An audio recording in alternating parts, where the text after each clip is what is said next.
Ever wondered who actually penned down the Bible? I'm Paul. What's up, science fans? There is much debate among biblical scholars as to who wrote the Bible, although most experts agree that it was the work of many authors over a long period of time. These texts were eventually studied, validating some and rejecting others, until forming the versions of the Bible that we know today. The validated or official texts are usually called canonical, while the rejected ones are called apocryphal. It's a question that's been asked for centuries, and the answer is far from straightforward. The Bible, a cornerstone of faith for billions, is a complex tapestry woven with various threads. There is a confusing terminology that should be clarified. The term Hebrew Bible is used to refer to the biblical books originally written in ancient Hebrew and Aramaic. Within this Hebrew Bible is the Tanakh, which are the 24 sacred books of Judaism. Its authorship is a topic that has piqued the interest of believers, scholars, and the curious alike. The Tanakh coincides very closely with the Old Testament. That is the first part of the Christian Bible. Then Christianity also produced the New Testament, which is the second part of the Christian Bible. Attributed to divine inspiration, multiple human authors, or a blend of both, the Bible's creation story is a saga in its own right. The New Testament refers to the ministry, death, and resurrection of Jesus of Nazareth, events of Christianity during the first century of the Common Era. But who wrote the biblical texts? Call it the Hebrew Tanakh Bible, Old Testament, or Christian New Testament. Before we dive in, don't forget to subscribe to our channel and turn on notifications to keep up to date with our updates. First, it's crucial to understand that the Bible isn't a single book. Instead, it's a compilation of numerous books, letters, and poems penned by various authors over centuries. Picture a vast library, each shelf brimming with unique stories, teachings, and philosophies. Now let's break it down. The Bible is broadly divided into the Old Testament, the New Testament, and the Tanakh, a sacred text of Judaism. The Old Testament, closely paralleling the Tanakh, is a collection of religious writings by ancient Israelites.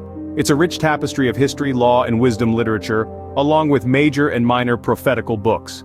The New Testament, on the other hand, focuses on the life and teachings of Jesus of Nazareth and the beginnings of the Christian Church. It comprises the Gospels, Acts of the Apostles, Epistles, and the Revelation. So who were these authors and when did they write these texts? Let's start with the Old Testament, the first part of the Christian Bible. Traditionally, Moses is credited with authoring the first 5 books of the Old Testament, collectively known as the Torah. These books include Genesis, Exodus, Leviticus, Numbers, and Deuteronomy. This is a belief that has been held by Jewish and Christian traditions for centuries. However, modern biblical scholarship suggests a more complex picture. The documentary hypothesis proposed in the 19th century suggests that the Torah is a compilation of 4 distinct sources, each with its own style and content. These sources are often referred to as J, E, D, and P, standing for Jahwist, Elohist, Deuteronomist, and Priestly. The Jahwist source is characterized by its use of the divine name Yahweh, while Elohist uses Elohim. The Deuteronomist source is associated with the Book of Deuteronomy, and the priestly source reflects concerns and interests of the priestly class in ancient Israel. Beyond the Torah, the Old Testament includes historical books, wisdom literature, and prophetic writings.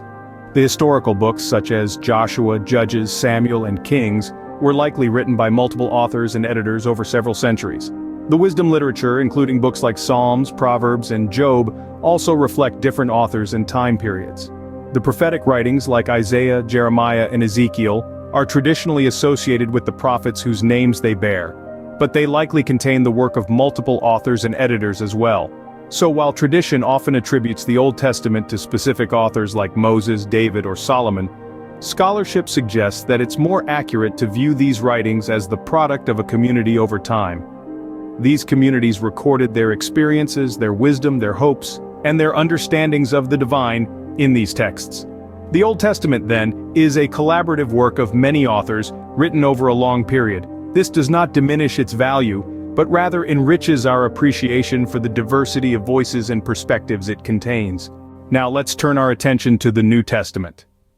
A fascinating collection of writings that chronicles the life and teachings of Jesus Christ, the New Testament is composed of 27 books. Foremost among these are the Gospels and the Acts of the Apostles. The Gospels, Matthew, Mark, Luke, and John, are the first 4 books of the New Testament, and they present 4 distinct but complementary portraits of Jesus Christ. These Gospels are anonymous in nature, their titles derived not from the authors themselves, but from early Christian tradition. This anonymity has sparked considerable debate among scholars regarding their authorship and chronological order. The Gospel of Mark is commonly considered the earliest gospel, written around the year 70. Matthew and Luke, which share many similarities with Mark, are believed to have been written a decade or two later. The Gospel of John, distinct in style and content, is generally regarded as the last of the four to be written, likely near the end of the 1st century. Then we have the book of Acts, also known as the Acts of the Apostles. This book is a sequel to the Gospel of Luke, detailing the early Christian community and the spread of Christianity following the resurrection of Jesus. Like the Gospels, Acts is also anonymous, traditionally attributed to Luke, the physician and companion of Paul. These 5 books, Matthew, Mark, Luke, John, and Acts, together form the core of the New Testament. They tell the story of Jesus Christ, his teachings, his death and resurrection, and the early years of the Christian faith. Each book offers a unique perspective, contributing to a rich, multifaceted portrait of the Christian narrative. However, it's important to remember that these texts are not standalone works. They were written within a specific historical and cultural context, and their authorship, like that of the Old Testament, is a complex issue of ongoing debate among scholars.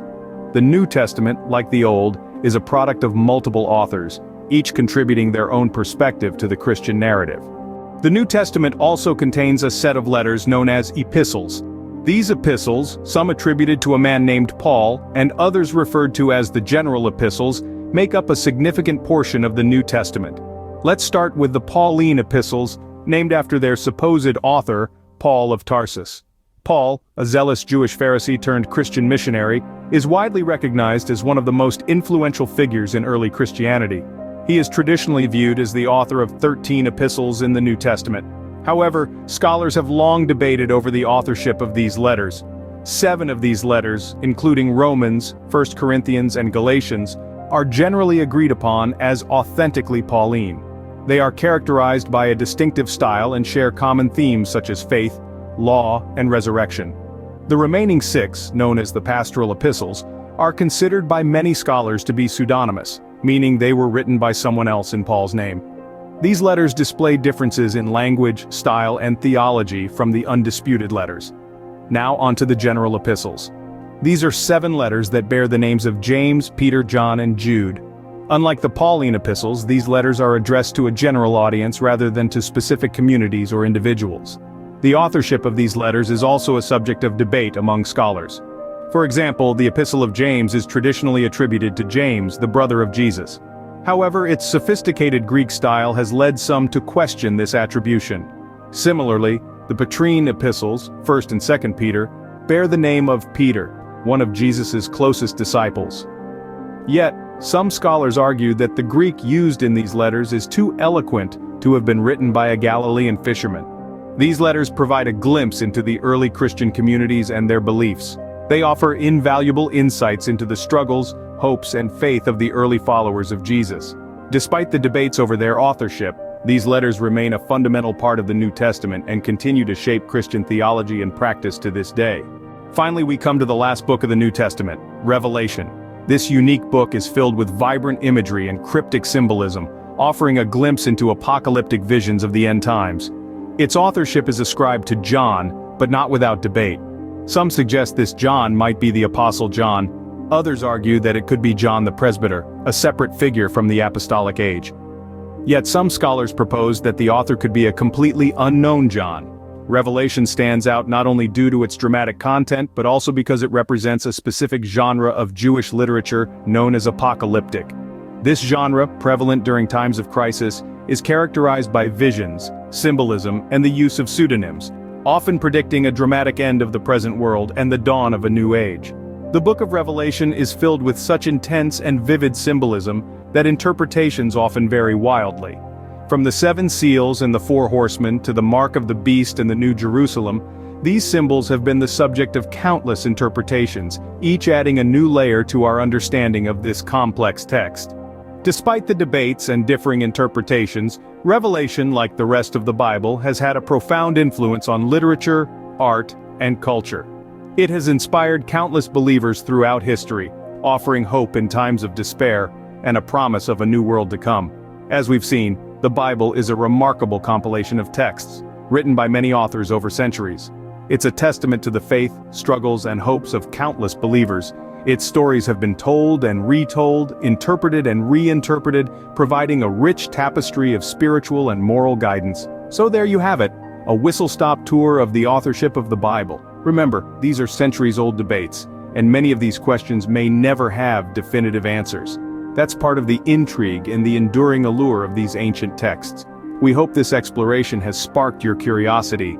If it has, don't forget to hit that subscribe button for more deep dives into fascinating topics.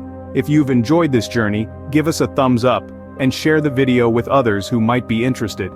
And of course, we'd love to hear your thoughts, so leave a comment below. Let's continue the conversation. Until next time, keep exploring, keep questioning, and keep learning.